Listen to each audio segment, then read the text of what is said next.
네, 아주 특별한 인터뷰요. 저희 라이벌이 나오셨습니다.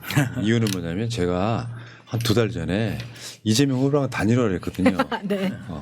김재현 진보당 상임대표 나오셨습니다. 어서 네, 오십시오. 반갑습니다. 반갑습니다. 제가 그 사실을 몰랐네요. 저보다 먼저 하셨으니까. 네. 단일화를 이미 해서 이제 기다리고 있었죠. 네. 그런 분들이 많아요. 댓글창에 나 이재명 후보랑 단일화했다 하시는 분들이 굉장히 많습니다. 후보는 모르는데 많은 분들께서. 그러니까 우리 마음속으로 단일화를 하게 되면은 실제로 대상화하지 않고 내가 이재명이 되는 거잖아요. 훌륭하십니다. 저 말씀이신가요? 평화적 단일화죠. 네. 폭력적 단일화가 요새 유행이라 강제 단일화. 네, 깜짝 놀랐습니다. 이번에.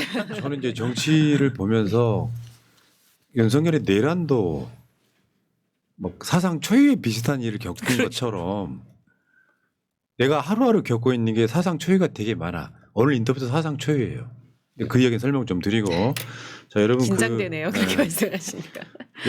김재현 TV가 아니라 이름 바꾸셨더라고요. 채널 김재현으로. 처음부터 그거였어요. 네, 별로 관리를 안 하기 때문에 꼭 여기서 소개를 해주셔서 늘 그렇습니까? 부담스럽습니다.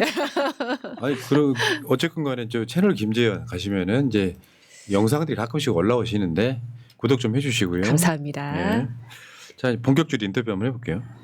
지금 사실은 그렇게 될 것은 직감적으로 알고는 있었는데 예를 들면 조국 혁신당만 해도 우리 대선 후보 안 될 거야 미리 딱 했던 상황인데 진보당에서 강성희 전 의원하고 김재현 대표가 둘이 대선 경선을 붙었어요. 이분들이 끝까지 가면 어떡하지? 그런 선거가 아니기 때문에 전 시대정신이라고 보는데 대선 후보를 뽑히고 나서 대선 후보를 사퇴하셨고요. 그리고 이재명 후보를 지지했습니다. 왜 그러셨어요? 질문 너무 너글적인가? 이게 5년에 한 번 있는 선거였으면 저희가 뭐 얼마만큼의 득표를 목표로 하든 간에 끝까지 가야 된다는 생각이 훨씬 많았을 건데요. 많은 국민들께서 지금은 내란이 계속해서 벌어지고 있는 중에 대선을 치르는 굉장히 특수한 상황이라는 걸 잘 인지하고 계시고 그래서 이번 선거만큼은 민심이 가리키는 곳이 압도적 정권 교체다라고 지난 몇 개월 동안 정말 많이 고민을 했습니다. 그래서 앞서 말씀하신 것처럼 당내에서 경선을 치르는 와중에서도 계속 이 대선을 완주할 것인가 아니면 연합 정치를 시도할 것인가에 대한 당내에서 여러 논쟁들이 있었고요. 그 과정에서 저는 광장연합의 힘으로 압도적 정권 교체를 해야 한다는 주장을 하면서 당원들의 선택을 받아서 당의 대선 후보로 선출이 된 상황에서 그럼에도 불구하고 마지막까지 고민이 많았어요. 제가 지난주 금요일 날 야 5당과 시민사회에서 만든 연합정치 기구와 같이 선언을 했는데 그 전날 밤까지도 그 이튿날 아침까지도 굉장히 많이 고민을 했습니다. 실제로 많은 당원들께서 투표용지가 인쇄되기 전에 사퇴를 해도 늦지 않지 않느냐 이런 말씀도 하셨고 파면 이후에 이재명 후보의 지지율이 꾸준히 오르는 것을 보면서 진보정당이 완주를 한다 하더라도 정권교체는 크게 어려움이 없지 않겠느냐 이런 말씀들도 많이 하셔서 결정을 9일 날 오전에 했습니다. 그때까지 저희 당원들은 특별당비 모금을 다 하셔서 선거 재정 마련도 다 해놨었고 저희는 현수막을 직접 다 사다리 타고 올라가서 걸기 때문에 12일 새벽에 현수막을 각 지역별로 어떻게 걸지 당원들이 그런 계획도 다 세워놓았던 상황이었어요. 그런데 선언문에 이제 9일날 저희가 서명을 했는데 그 선언문 내용과 그 시민사회와 함께하는 그 합의를 만들어내는 과정 속에서 어렵게 결정을 한 겁니다, 진짜로. 지금도 아직 뭐 당내에서 여진이 상당히 있고요. 그러니까 이게 쉽지 않은 건요. 사실 민주당 다수의 입장에서 보면 그렇게 어려워? 어차피 니들 안 될 거잖아. 요 시각이 있으면 그 단일화의 가치를 좀 못 느낄 거라고 보는데 지난 대선 생각해 보면 답이 나와요. 일단은 심상정 후보의 득표율만 있었으면 윤석열한테 안 뺏겼던 상황인 건 맞고요. 그러니까 어차피 이재명 대표를 찍을 수밖에 없는 사람들의 표도 중요하지만 한 표가 아쉬울 때는 저는 시점의 문제, 아까 말씀하셨는데 시점의 문제일 수 있어요. 박빙으로 가는 상황이면 제가 저번 나오셨을 때 표현을 그렇게 했잖아요. 일가라고 일가. 우리 장 일가시라고. 총선 때 일가가 됐잖아요. 그러니까 그런 상황일 때는 정식으로 출마를 해가지고 극적인 상황에서 이재명 후보를 단일 후보로 밀고 사퇴할 수도 있는데 등록도 하기 전에 사퇴했냐? 왜 더 필요할 때 쓰지 그랬냐? 뭐 이런 논란이 저는 있을 수 있다고 생각하는데 문제는 이건 희귀템이라고 생각하는군요. 최소한 우리가 민주화된 이후에 소위 진보 정당이라고 하는 블록에서 이렇게까지 깨끗하게 단일화시킨 한 거는 사상 유례가 없다고 보시면 돼요. 항상 나옵니다. 사실은 정당은 이 대선이 가장 큰 선거이자 큰 빅 이벤트고 어떤 정당으로서 존재감을 보여줄 가장 좋은 기회입니다. 그래서 그런 가장 좋은 기회를 포기한다는 것 자체가 사실 정당 구성원들이나 이런 지도자들이 쉽지 않은 그런 네. 선택이고요. 그런데 저도 이제 과거에 민주당 진보 계열의 단일화를 보면 서로 간에 신뢰가 좀 없었던 것 같아요. 정말 끝까지 애매기고 그리고 민주당도 선거 후에 약간 연대나 어떤 연합 정치에 대해서 좀 매정하게 이렇게 태도를 취한 부분이 분명히 있었습니다. 근데 제가 지난 총선 이후에 지금 대선 과정 지금 그리고 야당들이 이렇게 단일화를 한 모습을 보면서 그래도 이재명 후보가 다른 야당들하고 어느 정도 신뢰감은 쌓았구나. 신뢰를 쌓았구나. 이런 신뢰를 집권 후에도 계속 쌓아나가야겠구나. 그런 생각이 좀 맞죠. 들었습니다. 그러니까 이게 저는 이거를 다른 말로 딱 두 글자로 요약하면 연대라고 생각해요. 연대라는 의미가 약자들끼리 힘을 합쳐서 강자랑 맞서 싸우는 거거든요. 그 연대의 상징적 장면은 이런 거죠. 윤석열 내란 일으키고 나서 각자 색깔이 다른 정당들이 모여갖고 광장에서 이미 연대가 이루어진 거예요. 그중에서 가장 고생하고 가장 인기 있는 사람을 우리가 그 내란 세력에 맞서는 대표를 밀어주자. 이 연대가 이루어진 적이 없다니까요. 대한민국 역사에. 그거 퍼펙트하게 이루어졌어요. 그때 마지막 종지부를 찍은 사람이 바로 김재현 대표인 거예요. 마음속으로 되게 고마운 거죠. 감사합니다. 끝까지 잘 선곡을 시키고 나서 그 얘기는 6월 3일 그러니까, 이후에 듣겠습니다. 근데 문제는 이제 지금 광장에 진정한 후보가 된 이재명 후보는 그렇다 치고 문제는 당내 반발인 거거든요. 좀 안타까운 거는 우리가 그 내란 국면에서 막 좋아했던 그런 분들도 야, 왜 단일화했냐고 막 항의하시는 분들이 꽤 있었던 걸로 저는 보도를 통해서 봤거든요. 그러면 본인은 그렇게 해야 된다고 생각하는 게 막 어떤 형식적인 어떤 표현 말고요. 내부적으로도 그렇잖아요. 꼭 끝까지 뛰라는 거 아니지만 왜 후보 등록도 안 해보고 일단 포기하냐부터 온갖 비판들이 있었을 거예요. 근데 제가 알고 있기엔 김재현 대표의 입장을 지지하는 분들이 꽤 많이 있는 걸로 알고 있어요. 일부 세력이긴 하지만 반대도 하고 있는 거고. 그걸 버텨야 되는 건 진보당 입장에서는 굉장히 어려운 일이잖아요.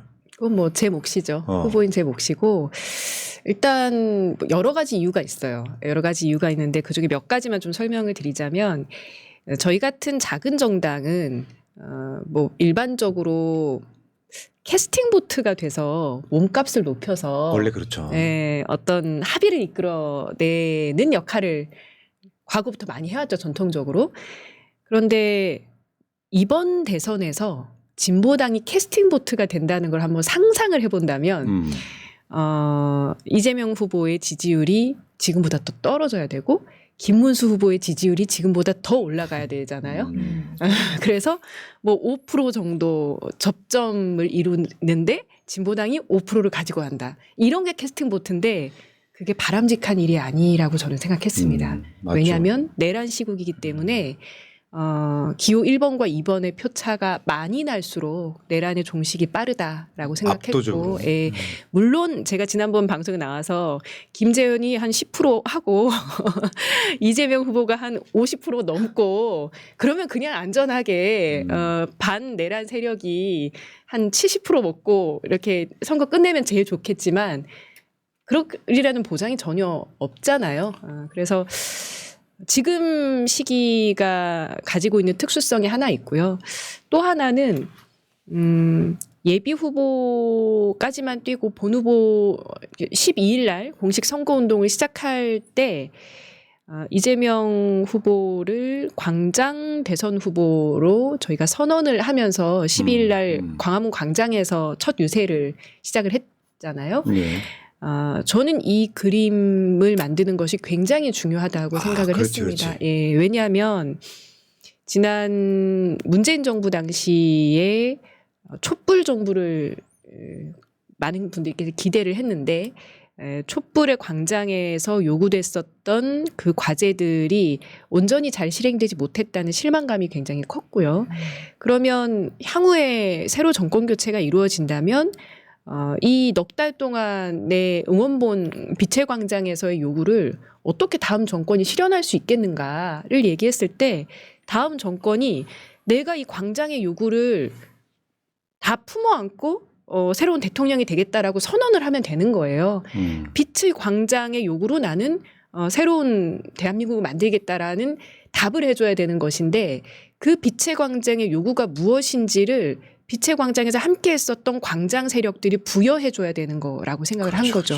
그리고 그 요구가 뜨겁고 간절할수록 정권 교체 이후에 차기 정권이 그 요구들을 더 잘 실현할 수 있는 동력도 뒷받침할 수 있는 것이고 뭐 좌고우면하지 않고 개혁을 할 수 있는 거라고 생각을 했습니다. 이를테면 문재인 정부에서 진보적인 개혁 과제들이 대두될 때마다 아직 좀 이르다, 좀 기다려라 하면서 5년이 지나갔단 말이에요.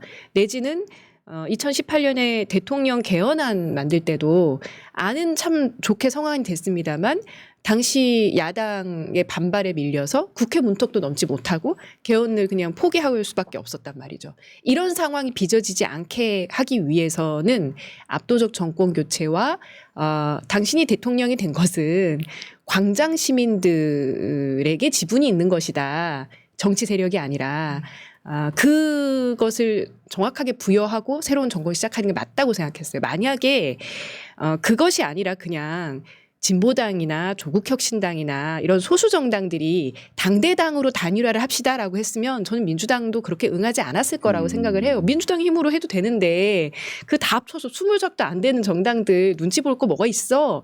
그런 정당들의 지분 줄 거 없어. 이렇게 생각했을 가능성이 훨씬 크다고 생각해요.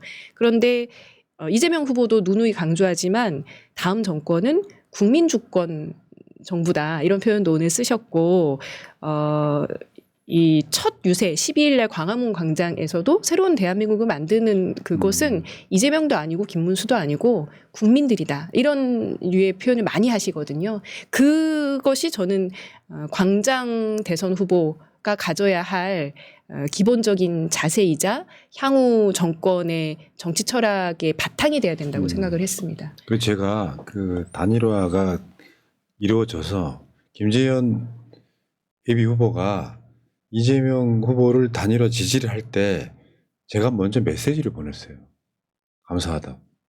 그건 뭐냐면은 아까 일가란 표현했잖아요. 사실은 뿌리는 거의 똑같다고 보면 되는데 약간의 차이가 있다고 저는 보거든요.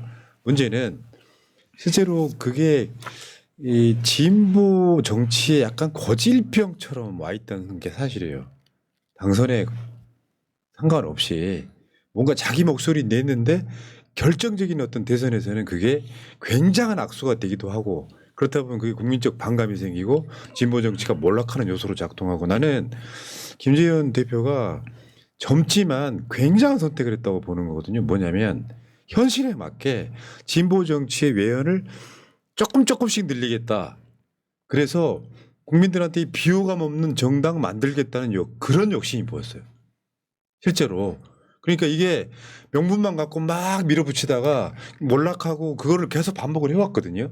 근데 김재현 대표가 사실 60살 정도에 할 결단을 굉장히 젊은 나이에 했다고 보는 거예요. 그 약간 뭐 마음이 뭉클한 거야. 근데 보도를 보니까 내부적으로 단일화를 반대했던 사람들한테 비판을 받고 있다는 걸 보자마자 내가 메시지를 보낸 거예요. 고맙다고요. 힘드셨을 것 같다고.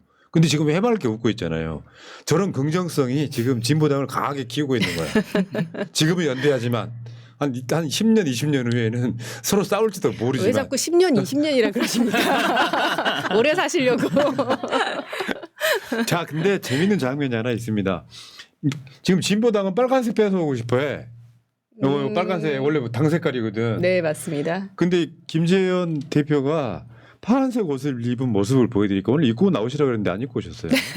지금 저거 봐요. 이게 이제 야 사당 포함해가지고 지금 이제 선대위가 출범하는 거고 지금 거기 선대위 위원장 공동 선대위 네, 위원장이신 네, 거죠. 맞습니다. 땡겨볼게요. 아 이야. 이거 민주당 입당하셨어요? 뭐 이렇게 느끼는 정도. 저도 입고 얼떨떨 하더라고요. 이상하죠. 박찬대 원내대표 쳐다보시는데 저도 서로 눈이 마주치자마자 웃었어요. 원샷으로 가겠습니다. 그러니까 이 장면 자체가 우리가 얻어내기에는 민주당 입장에서는 굉장히 귀한 장면인 거죠. 네.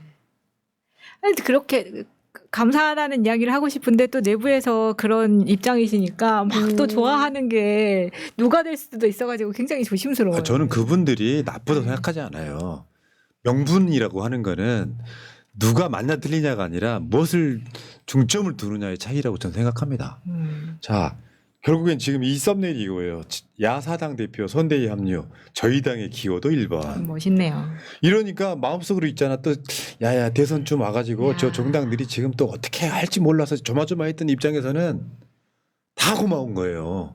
사실 저렇게 연대 만들어준 거에는 한 축에는 윤석열도 있습니다. 그럼요. 그러니까 4개월 동안이나 버텨버리니까 그 사이에 끈끈해진 거예요. 연대감이. 광장에서 네. 모두가 동지가 되었죠. 자, 그래서 그런 게 있어요. 이제 뭐 민주당 지지층이 주로 보는 방송이잖아요.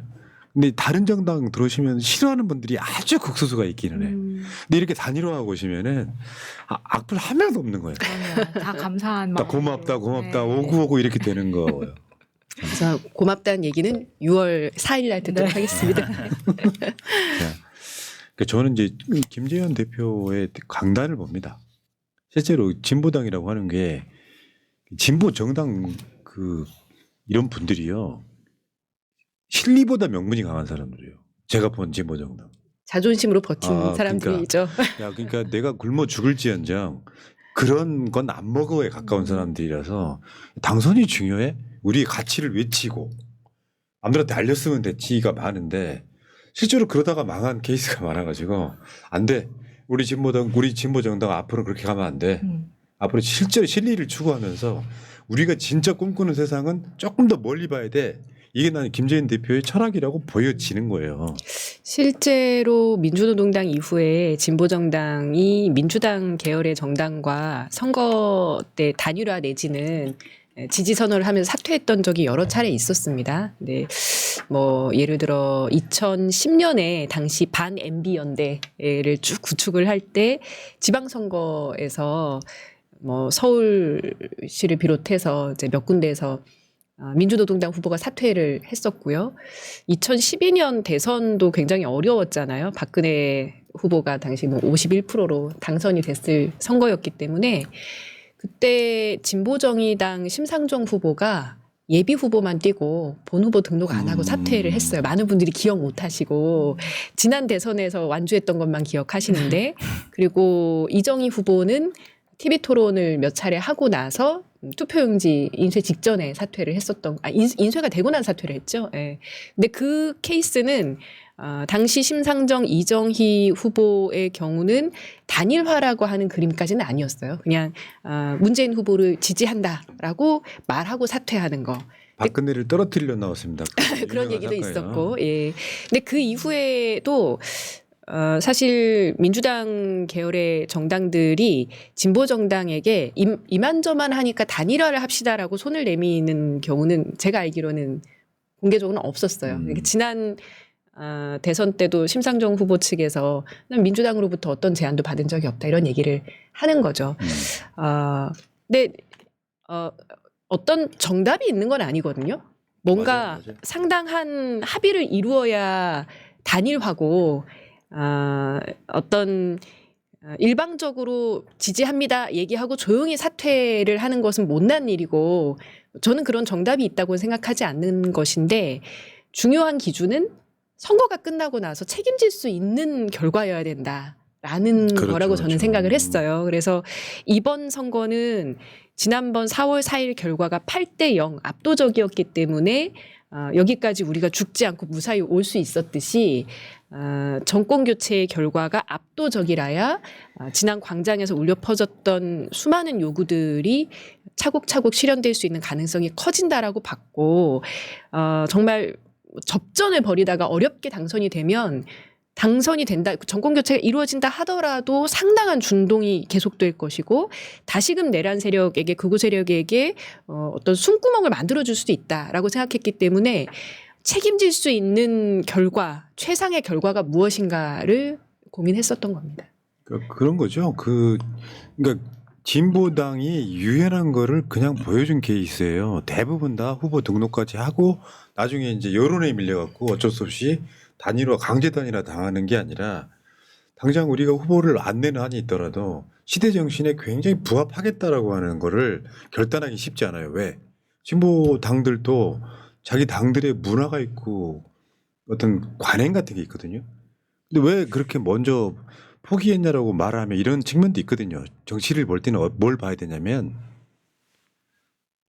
당선이 안 되더라도 진보 정당들이 요구하는 가치가 있잖아요. 그래야 지금 현재 유력해 보이는 이재명 후보의 쏠림이 약간 좀 방지된다 그럴까요? 민주당 내에서도 조금 강하게 표현하는 사람이 있고 야야 좀 부드럽게 가야 되는 표현하는 사람이 있을 때 그게 양쪽의 목소리가 비슷해야 중심이 잡히는 거랑 똑같은 거예요. 진보 블록의 요구가 이재명 후보는 왜 자꾸 막 보수 쪽으로 가려고 하고 중도 쪽으로 가려고 하고 뭐 우클릭하지 이럴 때 좌쪽에서 이런 걸 중심을 잡아주는 역할이 필요한 거거든요. 근데 그런 것들이 이제 진보 정당들이 좀 실제로 이런 게 있어요. 그 정권을 잡아본 세력들만이 갖는 그들만의 느낌이라는 게 또 있거든요. 근데 좌쪽 진보 쪽에서 보면 이게 굉장히 뭔가 좀 반기역적으로 갈 때가 있어요. 그걸 잡아주는 역할을 일단 하는 거라고 보는 거죠. 나중에 이제 한 10년, 20년 후에는 왜 자꾸 10년, 20년 10년 후에는 이제 견제 들어갔는데 후에는 본인들이 주장하고 싶어하는 어떤 정책들이라는 게 있잖아요. 실제로 또 현실 정치에서는 또 어려울 때도 있을 수 있거든요. 저는 그런 것들이 이제 적당하게 유연하게 가주는 게 대중 정당을 저는 노려야 된다고 봅니다. 제 생각은 그렇습니다. 근데 지금 이제 뭐 저희 당내에서나 또는 진보적 정치 성향의 유권자들께서 많이 걱정하시는 부분 중에 하나가 지난 이재명 후보의 새날 출연 이후로 민주당의 중도 보수 성격의 공식화가 있으면서 지금 이제 선대위 구성도 이 대표적인 유력 그 어떤 보수 인사들이 쭉 선대위에 결합을 하고 계시고 오늘도 뭐 그 김상욱 의원 지지 선언 이런 것들 이어지면서 보수 색채는 강해지는데 진보의 목소리는 잘 들리지 않는다 이런 우려들을 많이 하고 계시는 것이 있고 저 같은 경우는 여성 후보가 한 명도 없잖아요 이번에. 그러네. 그래서 여성 유권자들이 SNS에서 너무 아쉽다 또는 항의성 이런 말씀들을 정말 많이 하시고 지난 대선에 비해서 여성 정책 공약들이 두드러지지 않는다라고 하는 언론의 비판도 많이 있어요. 그래서 이런 진보적 유권자들의 지지를 받을 수 있는 영역들이 아직은 더 채워져야 되는 게 사실이고요. 아까 뭐 균형이라는 말씀 하셨는데 선거에서 여러 전략적 판단할 수 있겠지만 광장에서 울려 퍼졌던 여러 개혁적 진보적 목소리가 투표일 마지막까지 그분들께서 뭐 100% 만족한다까지는 아니라 하더라도 우리가 소외됐다라는 생각은 드시지 않게끔 채워내는 역할도 맞죠? 저를 네. 포함한 야사당에 있다고 생각합니다. 지금 이재명 후보 공동 선대위원장이시잖아요. 그러니까요. 어. 진보당 대표라기보다는 공동 선대위원장이신 거예요. 자, 이게 분명히 이제 예비 후보 시절에 내걸었던 공약들도 있거든요. 사실 저 공약들은 뭐 주옥 같은 게 굉장히 많아요. 지금 저런 식으로 지금 공약들이 되게 많은데 이게 다 실현되기는 힘들어요. 솔직히 현실적으로. 근데 이게 이제 이재명 선대위 쪽에서는 이런 공약들을 상당 부분 안아야 돼요. 민주노동당에서 어. 얘기했었던 좋은 공약들을 이후에 민주당 정부들이 많이 실현했죠. 실제로 그게 우클릭 되는 것들을 상당히 좀 방지하는 측면도 있어요. 왜? 그 성장과 분배하고 비슷한 것처럼 우리가 과거에는요, 분배만 강조했던 대개 소위 좌파 진보들이 야, 분배해. 나라 잘 살게 생겼는데 그런데 윤석열 계엄 또는 윤석열 3년 동안 경제가 망가졌잖아요. 그러면 성장도 중요해졌단 말이에요.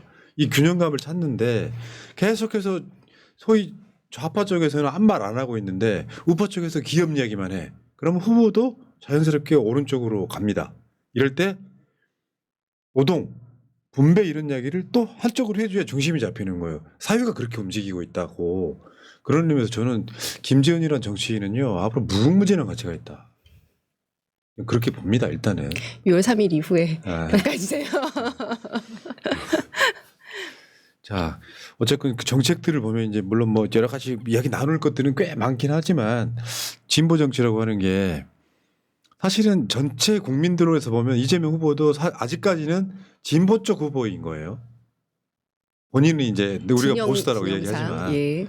그러니까 윤석열이 내란 일으키면서 사실은 그 소위 보수라고 했던 그 세력은 극우의 블록으로 가버린 거잖아요.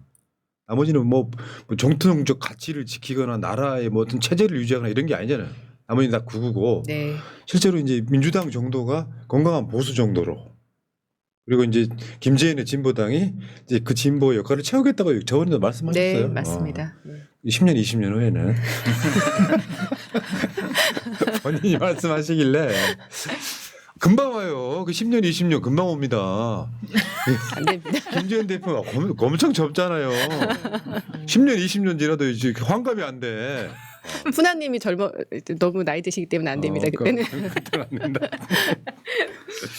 야, 난 감동이라니까요. 나 솔직히 그 한 8년, 9년 전인가 심상정 후보 인터뷰를 한번 한 적이 있어요. 그때는 말이 통했다고. 근데 최근에 3년 전 이렇게 해가지고 사실 솔직히 말씀드리면 뭐 김재현 대표 앞에서 내가 꺼내지 말아야 될 말일 수도 있는데 그 광장 야사당이 딱 단일화를 하고 있는데 최근에 그 정당 명 바꾸신 분 중에 후보로 나오신 나 그 변호사님 되게 존경하거든요. 네. 기본적으로는 욕을 할 수 없는 사람이야. 길거리에서 엄청 고생하신 분인데 근데 저분이 또 대선에 사실은 그런 측면이 있어. 김재현 대표가 후보 포기했다고 살짝 아쉬워하시는 것도 있더라고요. 유일하게 대화가 되는 정당이었다고. 아 여기서 내가 이거 저분을 어떻게 이야기해야 되나 싶은 그런 것도 분명히 있거든요. 민주노동당 권영국 후보.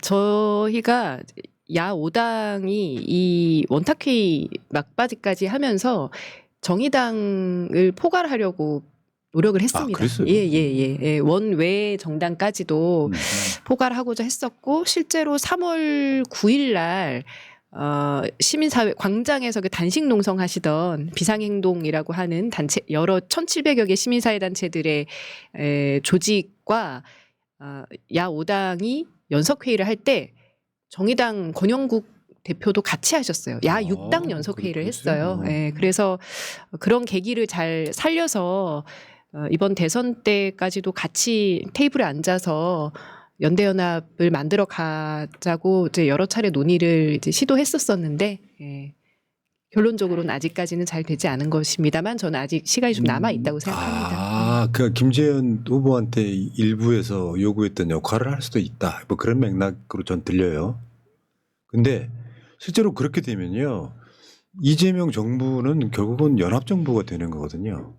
그게 무엇이든 간에. 최소한 어떤 정신 같은 것들이 같이 결합되는 거잖아요. 계속 우클릭하기도 힘들어지는 상황에서 이제 물론 정치 잘하는 사람은 정치력은 거기서 적당한 균형감을 유지하는 거라고 보는데 저는 제가 믿는 게 하나 있어요. 이재명은 변하지 않는다. 이재명이라고 하는 본인이 갖고 있던 원래 색깔은 변하지 않을 거다. 굉장히 진보적인 사람이거든요. 그렇습니까? 어. 네.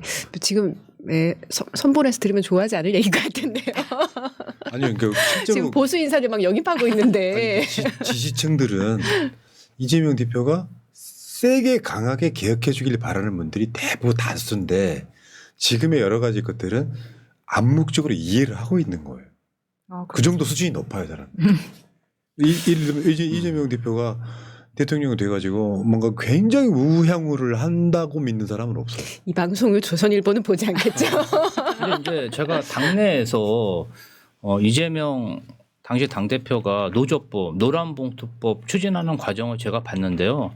처음에 노란봉투법 당 지도부에서 추진할 때 무슨 당내에서 난리 난 줄 알았습니다. 이거 하면은 민주당 망할 것처럼 얘기를 하고 너무 반대가 심했는데 그래서 굉장히 오랜 기간 수기하고 설득하고 또 여론을 만들어서 추진을 하셔서 사실은 윤석열 정부가 거부해서 통과는 안 됐지만 의회에선 통과한 거잖아요. 사실 의회에서 통과한 게 굉장히 중요합니다. 한 번 통과한 법안은 그만큼 수기가 됐다는 얘기거든요. 수면 위로 올라온 거예요. 그러면 다음 이재명 정부가 만약에 들어선다면 바로 통과시킬 수 있는 거죠. 그래서 뭐 이재명 후보가 어떤 먹거리 문제, 사람의 삶, 그다음에 경제 문제 때문에 보수적인 이야기도 하시지만 저는 분배에 관련된 것도 확고한 국가관이 있다. 그렇게 생각합니다. 제가 비하인드 하나 풀까요? 네. 네. 그 2월 19일이었을 거예요. 야당 대표들이 같이 이제 모여서 얘기를 하는 자리가 있었었는데 이틀 후에 이재명 대표가 민주노총을 방문하는 날이었어요. 근데 사실 민주노총은 전통적으로 단 한 번도 민주당 후보를 대선에서 지지한 적이 없고 민주당과는 정책 협약 같은 것도 맺어본 적이 없어요. 근데 이번에 뭐 한국노총의 경우는 선대위에도 한국노총 위원장이 직접 들어왔고 공식적으로 지지 선언도 했지만 민주노총은 그 출발이 민주노동당에 대한 배타적 지지로 시작을 했었기 때문에 그렇지 않았는데 방문을 한다고 하니 제가 좀 걱정이 되어서 거기서 환영받지 못하실 수도 있으니까 이해하시라고 이제 말씀도 드리고 이제 그 민주노총의 여러 요구들, 민주당이 다 받아들이기 힘든 여러 가지 요구 사항들이 있잖아요. 그런 것들도 잘 어떻게 받을지에 대한 얘기도 좀 있었었는데 그런 말씀하시더라고요. 이걸 들고 와서 이거 해주세요, 저거 해주세요는 아니지만 이걸 해놔라, 저걸 해놔라라고 노동자들이 민주당에게 요구하는 것이 뭐가 잘못됐느냐 그런 얘기는 들어야 된다라는 얘기를 하시면서 실제로 이제 이튿날 민주노총을 방문을 해서 모두 발언을 이제 하면서 여러분 반갑습니다. 저는 반가운데 여기 제가 안 반가운 분들도 계시죠. 이런 얘기를 하면서 쭉 본인이 생각하는 여러 그 노동에 대한 고민들 얘기하고 각 노동조합들이 정책 요구 사항들을 들고 와서 그 이틀 전에 했던 얘기대로 이런 것도 해라 저런 것도 해라 큰 정당이니까 이것저것 하라라고 쭉 정책 요구서를 전달을 한 거예요. 이제 그런 것들이 이번 대선에서 저는 가능한 최대한 반영이 되기를 바라고 오늘 민주노총에서 뭐 여러 논의 끝에 정책 협약은 이재명 후보가 맺지 않기로 했지만 정책 질의서는 전달을 하는 것으로 결론이 났다고 하는데 그런 정책 요구서의 내용들이 최대한 어느 때보다 충실하게 반영될 수 있게 하는 것이 또 저희 야당들의 역할이라고 생각을 합니다. 그래서 네. 그런 노동계의 요구를 현장에서도 많이 들었고 그 요구들과 또 이제 기업이나 재계 요구들을 어떻게 절충해 갈지에 대한 그 어려운 고민 지점을 뭐 참모진에게 맡기는 것이 아니라 뭐 후보가 직접 돌파하고자 하기를 저는 바랍니다. 예, 그 노동계 이야기도요. 그러니까 이전까지 김대중, 노무현, 문재인 대통령 같은 경우는 노동의 가치를 아는 후보이긴 했으나 체감적인 게 아니라 추상적이었다 이런 표현하더라고요. 이재명 후보는 그보다는 훨씬 더 체감적 정치인에 가깝다. 양해동 열사 최근에 언급하는 것도 봤거든요. 이런 과정에서 이제 사실 민주노총은 원래 민주당에 대한 불신이 큰 조직이긴 해요. 원래. 그러니까 이 제도권 기성 정당들이 쉽게 표현하면 표만 가져가고 나중에는 그거 이제 뭐 일종의 속임수다라고 생각하는 믿음이 없는 부분은 근데 다 만족시키긴 좀 힘들고요. 요구하는 게 100개면 그중에서 한 20, 30개 정도는 저는 실현될 거라고 보는 게 제가 봤을 때 이재명이라는 후보의 특성에 가깝습니다. 그러니까 최근에 이재명 후보를 굉장히 많이 만나셨잖아요. 4개월 동안 엄청 만나셨을 것 같은데 그보다 제가 더 많이 만난 사람이라 이재명은 변하지 않는다고 확신합니다. 그리고 열심히 뛰어주시기 바랍니다. 김재현의 기호는 1번. 그건 맞죠. 예. 네. 자, 제이님, 진보당의 단일화는 다른 어느 정당의 단일화보다 의미가 큽니다. 정권 쟁취보다 개혁과 가치 추구가 목적이니까요. 하지만 지금의 국가적 위기에서 당보다 나라를 생각해 주신 진보당 모든 당원분들께 감사를 드립니다. 이야. 앞으로 비리와 비상식적인 극우 정당이 사라지면 민주당과 단일화에 함께한 야4당이 국회 300석을 모두 차지하여 살기 좋은 대한민국을 만들어 주십시오 하셨는데 이제 그런 거지. 이제 국민의힘 사라지고 민주당이 한 150석 정도 되고 그다음에 진보당이 한 100석 정도 되고 그런 날이 10년, 20년 있어요. 아니 자꾸 10년, 20년 하지 마시고요. 국민의힘이 지금 우리가 생각했던 속도보다 더 빠르게 허물어져 가고 있는데. 그러니까요. 자, 그러면 3년? 다음 총선 3년? 네. 예, 감사합니다. 네, 다음 총선. 자, 제이님, 제가 사실 전공이나 건진보다 뛰어난 도사인데 비밀 하나 말씀드립니다. 김재현 대표님은 앞으로 큰 정치인이 되실 겁니다. 앞으로 계속 응원하겠습니다. 지금은 힘드시겠지만 힘내십시오. 힘드시면 푸나님께 도움을 청하십시오. 도와주실 겁니다. 김재현 화이팅! 뭐 어떤 뭐 경제적으로 힘들 때도 도움이 되시면 아니 그게 좋겠네요. 뭐지 상관없는데 아니 저는 김재현 대표하고 약간 신뢰가 있어요. 그 알아온 세월이 꽤 오래 되기 때문에 그럴 때 그 신뢰 관계가 왜 안 깨지냐면 서로가 서로를 배신하지 않는 관계가 유지되고 저 양반이 뭔가 불편한 메시지를 내면 내가 모른 척하고 있으면 돼요. 그렇다 보면 서로 간에 그렇게 앙금이 안 쌓인 상태에서 한동안 연락 안 하다가 연락해도 신뢰관계가 회복이 되는 건데 내가 정치적 목적을 위해서 막 김재현을 막 까 방송으로 그러면 내가 김재현 후보를 부를 수 있어요? 김재현 대표를? 못하죠. 그렇게 나는 이제 원래 좋아했던 사람들은 내 마음에 안 들어도 비판하지 않고 모른 척하는 관계를 유지하는 거예요. 고맙습니다. 아, 배워야겠네요. 아니 실제로 있잖아요. 유튜브 보면은 네. 그렇게 친했던 사람들도 금방 그 말 한마디만 맞아. 비판해가지고 사이 나빠지고 저는 그런 거 싫어하거든요. 맞아. 사람 관계는 오래 가야 돼요. 네. 그리고 그 사람이 하는 말 중에 나는 윤석열이 좋아요가 아닌 이상 그의 가치는 인정해줘야 돼요. 그 사람의 가치관을 어떻게 내가 비판을 해요. 그렇죠. 극우적 가치관이 아니면. 맞죠 대표님? 맞습니다. 10년 20년 후에는 참 감사합니다. 예. 한번 당겨보시죠. 네, 그러니까요. 저희가 합의했던 야오당과 시민사회 합의했던 내용 중에 중요한 부분이 대선 직후부터 교섭단체 기준 완화와 결선투표제 등을 논의하자 이런 게 있어요. 그래서 지금 원내 교섭단체가 2개인데 이게 좋다. 3개가 된다면 야4당이 교섭단체를 하나 더 만들게 된다면 또는 지금 현재 국민의힘 안에서 내란 세력이라 도저히 못하겠다라고 하는 몇몇 분들이 나오셔가지고 별도의 교섭단체를 창당을 하게 된다면 그야말로 다당제가 펼쳐지는 네. 것이고 저는 차기 정권에도 그런 것이 훨씬 유리하고 좋다고 생각을 합니다. 그런 과정들을 만들면 뭐 저희 같은 진보 정당의 성장도 더 가속화될 수 있고 다양한 국민들의 요구들이 정치 공방을 넘어서서 생산적으로 논의되고 또 실현될 수 있는 경로가 마련되겠죠. 그때 제가 그 비슷한 주제로 이야기 드린 적이 있어요. 교섭단체를 안화하는 법안을 발의한 국회의원들 명단을 보시라. 박홍근 의원께서 네. 최근에 15석 발의하셨어요. 이제 그게 있는데 거기 보면 정성우 의원도 있고 막 그래요. 근데 그게 뭐냐면은 제가 들은 바로는 그분의 생각이라는 이야기를 들었거든요.